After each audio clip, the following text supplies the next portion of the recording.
Ever thought about, say, building something massive, like a skyscraper, but without even glancing at older blueprints?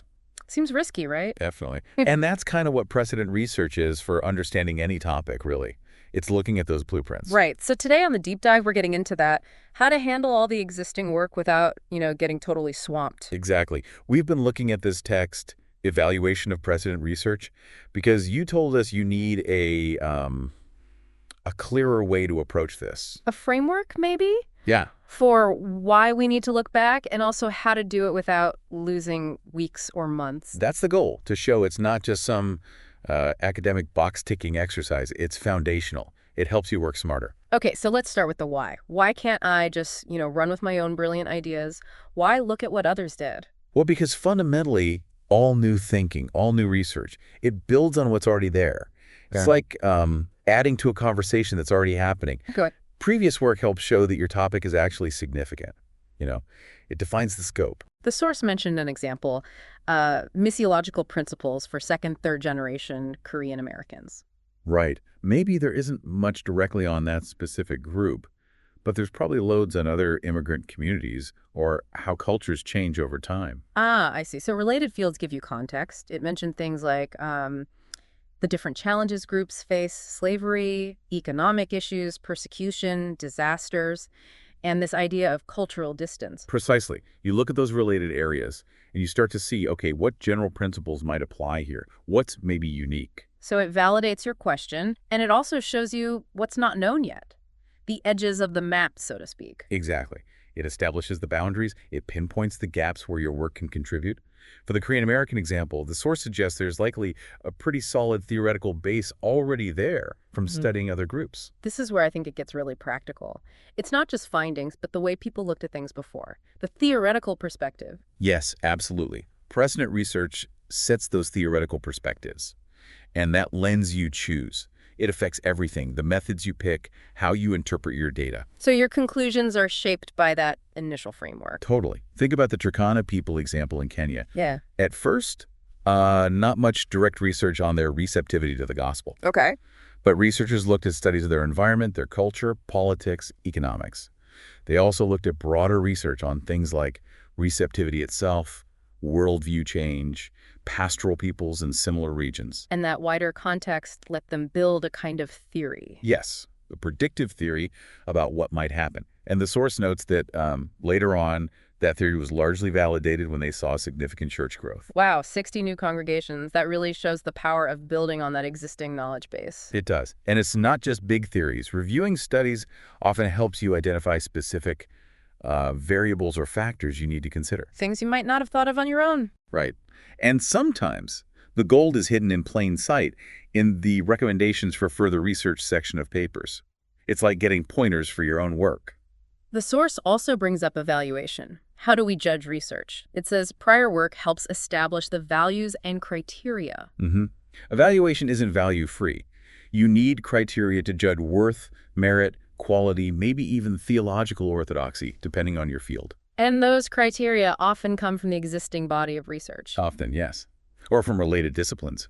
By grounding your evaluation in that shared understanding, you connect your work to the broader scholarly community. It helps position your findings. Like the example of leadership studies in the Baltics being relevant to other post-communist regions. Exactly. Or studies on women's issues in, say, Kenya, offering insights for similar work in Thailand or Ukraine. It creates connections. The Seventh-day Adventist study example is telling, too.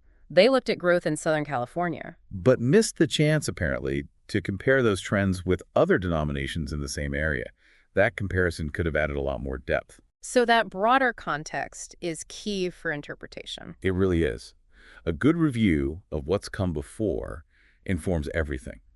The core issue, the methods, the interpretation. It's integral. Okay, so we see why it's important. How does this precedent research actually shape the logic and the methods we choose? Well, it informs both main approaches, whether you're going deductive, like general theory, down to specific test. Or inductive, building up from observations. Right. At every single stage, understanding the context, setting your purpose and goals, defining the main issue, framing questions, choosing methods, analyzing findings, making recommendations, precedent research plays a role. Our source really maps this out. And for choosing methods, It sounds like learning from others is crucial. The source mentioned trying questionnaires in pre-literate societies. Yeah, probably not the best fit. Or knowing whether individual interviews are better than group ones in a particular culture. Reviewing past work shows you what's likely to succeed, methodologically speaking. And what might fail spectacularly. Exactly. You learn from others' successes and, frankly, their mistakes. You see what data collection tools worked, what populations made sense to study, maybe even find complementary methods from other fields you hadn't considered. It's like getting a shortcut, leveraging collective experience. And it helps with validity and reliability, making sure your methods are sound. Definitely. Especially if you're using, say, standardized instruments or scales. Seeing how they performed in previous studies helps establish their trustworthiness for your context. The source uses a nice analogy research as joining an ongoing conversation. I like that one too. It's a written conversation happening in articles, reports, theses. Your literature review is basically you catching up on that conversation. Learning the language, the key topic. Like conventions, yeah. What's already been thoroughly discussed, and importantly, where the edges are the things that haven't been studied enough. It helps you avoid reinventing the wheel, or, as the source puts it, creating unnecessary new jargon because you didn't know the term already existed. Right, like the servant leadership example. Students writing papers without realizing the deep roots of the concept, both biblically and in Robert Greenleaf's work. Awareness prevents that. Okay, so we're convinced. We need to do this. How do we actually evaluate the research effectively? What are the basics? Well, the source breaks it down into 3 core steps. First, you really need to accurately understand what the previous researcher was saying and doing. Get the gist correctly. Precisely. Second, you need clear values or criteria for judging it. What makes research good in this context? And third, Apply those criteria fairly and consistently to the work you're looking at. makes sense. But finding the stuff in the first place, that can be tough. The source mentions the 2 extremes. Nothing's been written. Or the opposite. Help, I'm drowning in information. So how do you navigate that? Start with your central research issue. Nail down the keywords.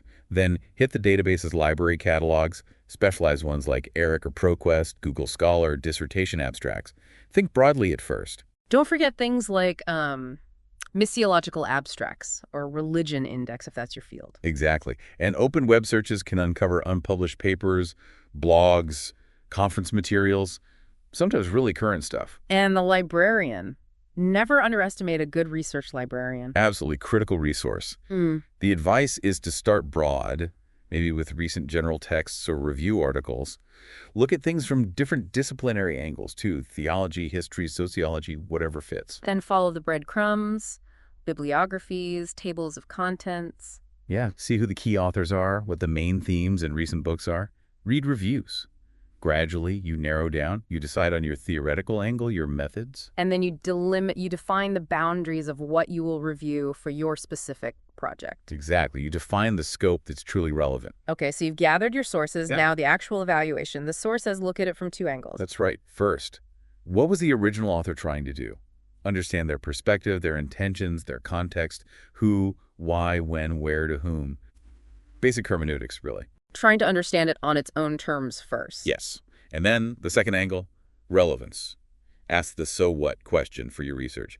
How does this prior work actually help you? Does it give me background, a framework, information on what's known? Precisely. What's its contribution to your central issue? And crucially, you need to critically assess its quality. Just because it's published doesn't mean it's perfect. Not at all. Yeah. You have to evaluate the reliability, the validity, the overall trustworthiness. Were the methods sound? Does the evidence support the conclusions? Building on shaky foundations is risky. So the million-dollar question, when is enough enough? When have you reviewed enough? Yeah. The guideline is basically when you've evaluated all the relevant books and articles. Now, relevant is key. And the scope depends on the project level, right? Yeah. PhD versus master's. Exactly. A PhD requires a much more exhaustive review. But you should always be able to justify the scope based on your specific, well-defined research problem. You might deliberately delimit, but you need a rationale. The source also pointed out some differences between disciplines, which I found interesting, particularly for fields heavy on written sources, like history or theology. There's a potential trap there. Confusing your evaluation of someone else's work with your own original research. Right. The focus needs to stay on what is this author contributing? What's their perspective? Is their method valid for their discipline? Yes. Avoid questions that blur the lines, like, how can I use this quote to prove my point?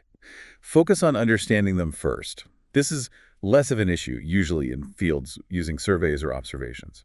But regardless of discipline, it says you should be explicit about your own value base when you critique, right, your theological stance, for instance. Yes, but always making sure your critique aligns with the data and, if relevant, consider spiritual dimensions appropriately. It needs to be grounded. Okay, let's talk pitfalls. What are the common errors people make here? Well, fundamentally, misunderstanding or misusing the whole point of reviewing precedent research.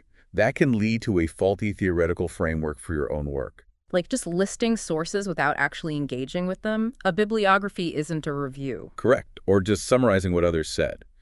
That's a start, but it's not evaluation. You need to assess the relevance to your central issue. Another one mentioned was reviewing author by author instead of by topic or theme. That sounds like it would be really disjointed. It often is. You get a series of disconnected summaries instead of a synthesized perspective on a topic. Then there's proof texting. Ah, lifting quotes out of context. Yeah, grabbing a sentence that sounds good for your argument, but ignoring the original author's actual point or nuance.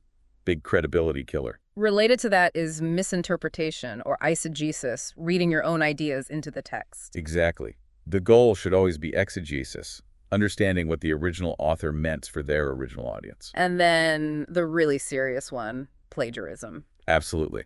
The source is very clear here. Word-for-word copying without quotes and citation. Patchwork writing, where you stitch together bits from different sources without attribution. Or even lifting distinctive phrases or sentences without credit. All forms of plagiarism. Yeah. It stresses that any idea, statement, expression, or even artistic work from someone else needs proper citation, even paraphrasing. Right. Paraphrasing isn't just changing a few words. It's restating the idea entirely in your own words and sentence structure while still giving credit. The Bible translation analogy, formal versus dynamic equivalence, was helpful there. And avoid lazy research, quoting a quote you found in someone else's work without checking the original source yourself. Go back to the primary source whenever possible. And finally, especially in historical or theological work, don't confuse analyzing precedent research with presenting your own original findings. Keep them distinct. Proper documentation is the key to avoiding many of these problems, especially plagiarism. So good note-taking habits. Essential. Keep a complete, accurate bibliographic record for everything. Focus your notes around your research questions or outline, and be meticulous about marking direct quotes versus your own paraphrases, always with the citation. Because an unmarked quote in your notes can easily become unintentional plagiarism later. Very easily. Using standard word processors or database programs helps. And note-taking software like EndNote can be a lifesaver for managing notes, citations, and bibliographies. Okay, so we've gathered, read, and taken notes. How do we structure the actual review section in our work? How do we organize it?